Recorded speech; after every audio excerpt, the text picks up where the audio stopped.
Lancé en 2015 en berline, la Talisman est apparue au printemps 2016 en break, appelé Estate. Il s'agit d'un concurrent des C5 Tourer, 508 SW, Passat SW, Mondeo SW, entre autres.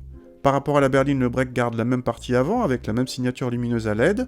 Le break garde quasiment les mêmes dimensions que la berline, avec 2 cm de plus en longueur et 1 cm supplémentaire en hauteur. Il reprend les mêmes motorisations et finitions.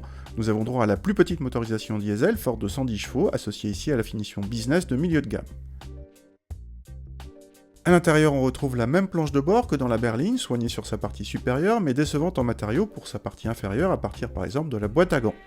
Notre modèle d'essai n'a pas droit au grand écran central vertical, il faut monter au moins au niveau de finition Intense pour cela. À l'arrière, l'habitabilité est généreuse pour des adultes, même grands. Le coffre a été mesuré par nos soins à 583 décimètres-cubes, un bon chiffre dans la catégorie, même si la Passat ou l'Octavia Combi font mieux. On apprécie en revanche le seuil de chargement le plus bas du segment. Contact et le petit 1,5 litre DCI se montrent discrets, les 110 chevaux ne sont certes pas de trop pour animer ce break familial assez grand, mais si vous restez plutôt sur le couple, à bas et moyen régime, vous vous en sortez sans trop de problèmes. Ne comptez cependant pas relancer facilement sur autoroute. La commande de boîte ne pose pas de problème particulier et on apprécie la 6ème sur autoroute pour faire baisser le niveau sonore. Le niveau de confort est bon sur cette finition sans suspension pilotée avec les roues de 18 pouces, mais dans cette configuration, ce break manque un poil de dynamisme.